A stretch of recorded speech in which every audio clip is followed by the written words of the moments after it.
അസ്സലാമു അലൈക്കും. ഇന്ന് അടിപൊളി KFC സ്റ്റൈൽ ഒരു ബ്രോസ്റ്റുമായിട്ടാണ് വന്നിരിക്കുന്നത്. KFC അൽബൈക്കൊക്കെ സ്റ്റൈല്. ഓക്കെ, സ്റ്റാർട്ട് ചെയ്യാം നമുക്ക്. ആദ്യം ചിക്കനൊക്കെ എടുക്കുക. 2 ചിക്കനാണ് ഞാൻ എടുത്തിരിക്കുന്നത്. അതിലേക്ക് എല്ലാത്തിലേക്കും ഓരോ ഇങ്ങനെ വരട്ട് കൊടുക്കുക. എല്ലാ ചിക്കനും വരട്ട് കൊടുത്തതിന് ശേഷം അതിലേക്ക് ഉപ്പ് ചേർക്കുക. നന്നായിട്ട് ഉപ്പ് ചേർത്തതിന് ശേഷം കൈ കൊണ്ട് മിക്സ് ചെയ്യുക. എന്നിട്ട് അതിലേക്ക് ഒനിയൻ, ഗാർലിക്, ജിഞ്ചർ ഈ 3 കൂടി പേസ്റ്റ് ചെയ്ത് ഒഴിക്കുക. നന്നായിട്ട് അരച്ചതിന് ശേഷം ഒഴിക്കുക. എന്നിട്ട് അതിലേക്ക് അര സ്പൂണോ ഒരു സ്പൂണോ കാശ്മീരി ചില്ലി ചേർക്കുക. കുറച്ച് കളറിന് വേണ്ടിയിട്ടാണ് കാശ്മീരി ചില്ലി ചേർക്കുക. അതിനുശേഷം കുറച്ച് ഒരു 1/4 സ്പൂണ് ഗരം മസാല പൊടിച്ചത് ചേർക്കുക. ഗരം മസാല പൊടിയല്ല, ഗരം മസാല പൊടിച്ചത് ചേർക്കുക. എല്ലാം കൂടി ഒന്ന് മിക്സ് ചെയ്യുക.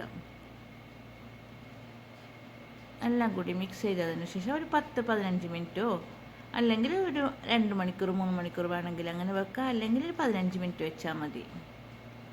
പെട്ടെന്ന് ഉണ്ടാക്കിയെടുക്കാൻ പറ്റുന്നതാണ്. അതിനാണ് വരയൊക്കെ ഇട്ടത്. പിന്നെ ചേർക്കേണ്ടത് കുറച്ച് മൈദയാണ്. കുറച്ച് മൈദ കൂടി ചേർത്ത് ഒന്ന് മിക്സ് ചെയ്യുക. മൈദയും കോൺഫ്ലോറും കുറച്ച് മതി. ഒരു ഒരു 2 സ്പൂണ് മൈദയും 1 സ്പൂൺ കോൺഫ്ലോറും കൂടി ചേർത്ത് നന്നായി മിക്സ് ചെയ്യുക. അതിനുശേഷം കുറച്ച് പെപ്പർ പൗഡർ ചേർക്കുക. ആവശ്യത്തിന് പെപ്പർ പൗഡർ ചേർക്കുക. 1 സ്പൂൺ വരെ ചേർക്കാം. അതിനുശേഷം ഒരു 3 മുട്ട ഒഴിച്ച് കൊടുക്കുക. 2 ചിക്കന് 3 മുട്ട മതിയാവും. 3 മുട്ട ഒഴിച്ചതിന് ശേഷം നന്നായിട്ട് മിക്സ് ചെയ്യുക. നന്നായിട്ട് മിക്സ് ചെയ്ത് വെക്കുക. ഈ ഒരു പരുവത്തിൽ നന്നായിട്ട് മിക്സ് ചെയ്ത് വെക്കുക. മൈദ, കോൺഫ്ലോർ എല്ലാം ചേർത്തല്ലോ. ഈ ഒരു മിക്സാക്കി വെച്ചതിന് ശേഷം ഒരു പാത്രത്തിൽ മൈദ, കോൺഫ്ലോർ, ഒരു കപ്പ് മൈദ, ഒരു 1/4 കപ്പ് കോൺഫ്ലോർ, പിന്നെ കോൺഫ്ലക്സ് അല്ലെങ്കിൽ ഓട്സ് ഉണ്ടെങ്കിൽ കൈ കൊണ്ട് പൊടിച്ച് ചേർക്കുക. എൻ്റെ അടുത്ത് കുറച്ച് കോൺഫ്ലക്സ് ആണ് ഉണ്ടായിരുന്നത്. അത് കൈ കൊണ്ട് പൊടിച്ച് ചേർത്തു. പിന്നെ ചേർക്കേണ്ടത് അതിലേക്ക് കുറച്ച് ഉപ്പും വേണമെങ്കിൽ കുറച്ച് മുളക് പൊടിയും ചേർത്ത് കൊടുക്കാം. എന്നിട്ട് ഓരോ ചിക്കൻ പീസ് എടുത്ത് നന്നായിട്ട് മിക്സ് ചെയ്യുക.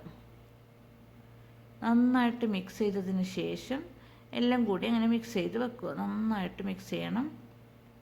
നന്നായിട്ട് പിടിക്കണം അതിലേക്ക്. ഇത് ഒരു പരുവത്തിലാക്കി വെച്ചതിന് ശേഷം എണ്ണ നന്നായി ചൂടായി വരുമ്പോൾ അതിലേക്ക് ഇട്ട് കൊടുത്ത് ചെറിയ തീയിൽ വെച്ച് 2 സൈഡും പൊരിച്ചെടുക്കുക. ചെറിയ തീയിൽ വെക്കണം. കാരണം എന്താണെന്ന് വെച്ചാൽ ഉള്ളു വേവാതെ പുറത്ത് കരിഞ്ഞു പോകും. അതുകൊണ്ട് ചെറിയ തീയിൽ ഒരു 10 മിനിറ്റ് ചെറിയ തീയിൽ ഒരു സൈഡ് വെച്ചതിന് ശേഷം മറ്റേ സൈഡും കൂടി വെച്ച് പൊരിച്ചെടുക്കുക. നല്ല ഗോൾഡൻ ബ്രൗൺ കളറാവുമ്പോൾ കോരിയെടുക്കാം. എന്താ കണ്ടോ, നന്നായിട്ട് ഫ്രൈ ആയിട്ട് വന്നിട്ടുണ്ട്. ഫ്രൈയും ഉള്ളൊക്കെ വെന്ത് വന്നിട്ടുണ്ട്. സൂപ്പർ ടേസ്റ്റിയാണത്. ഉള്ളിൻ്റെ ഇതൊക്കെ ഇട്ടല്ലോ. ഒനിയന് പേസ്റ്റാക്കി, ഒനിയനും ഗാർലിക്കും ജിഞ്ചറും കൂടി മിക്സ് ചെയ്ത് പേസ്റ്റാക്കിയിട്ടതാണ്. ഒരു ഒനിയനും ഒരു ഗാർലിക്കും ഒരു പീസ് ജിഞ്ചറും കൂടിയാണ് അരക്കേണ്ടത്. ഒരു വലിയ ഒനിയൻ വേണം 2 ചിക്കന്. ചെറുതാണെങ്കിൽ 2 ഒനിയൻ കൂടി ചേർക്കണം. ചെറിയ ചെറിയ പീസാക്കി മിക്സീൻ്റെ ചെറിയ ഗ്രൈൻഡറിലിട്ടിട്ട് അടിച്ചെടുത്താൽ മതി. കണ്ടല്ലോ, ഫ്രൈ ആയി വന്നു. എല്ലാം കൂടി കോരിയെടുക്കുക. എല്ലാം കൂടി കോരിയെടുത്ത് പാത്രത്തിലേക്ക് മാറ്റുക. എല്ലാ ചിക്കനും ഇതുപോലെ ചെയ്ത് കൊടുക്കുക. അപ്പോൾ ഇനി ബ്രോസ്റ്റഡ് ചിക്കൻ ഉണ്ടാക്കുമ്പോൾ ഈ ഒരു മെത്തേഡിൽ ഉണ്ടാക്കി നോക്ക്. സൂപ്പർ ടേസ്റ്റാണ്. എല്ലാവർക്കും ഇഷ്ടപ്പെട്ടു. ഗരം മസാലൻ്റെ മണവും പിന്നെ ഒനിയൻ അരച്ച് ചേർത്തല്ല, അപ്പോൾ അതിൻ്റെ മണവും കൂടി ചേർത്ത് നന്നായിട്ടുണ്ട്. നല്ല ടേസ്റ്റിയാണ്. അപ്പോൾ എല്ലാവരും കണ്ടതിന് ശേഷം ലൈക്ക് ചെയ്യുക, കമൻറ്റ് ചെയ്യുക, ഷെയർ ചെയ്യുക. പറ്റുവാണെങ്കിൽ സബ്സ്ക്രൈബും ചെയ്യുക. നിങ്ങൾ സബ്സ്ക്രൈബ് ചെയ്യാതെ കാണുന്നതാണെന്ന് എനിക്കറിയാം കുറേ പേര്. No problem. എങ്കിലും എല്ലാവരും കൂടി പറ്റുന്നവരൊക്കെ സബ്സ്ക്രൈബ് ചെയ്ത് കാണുക. Bye by.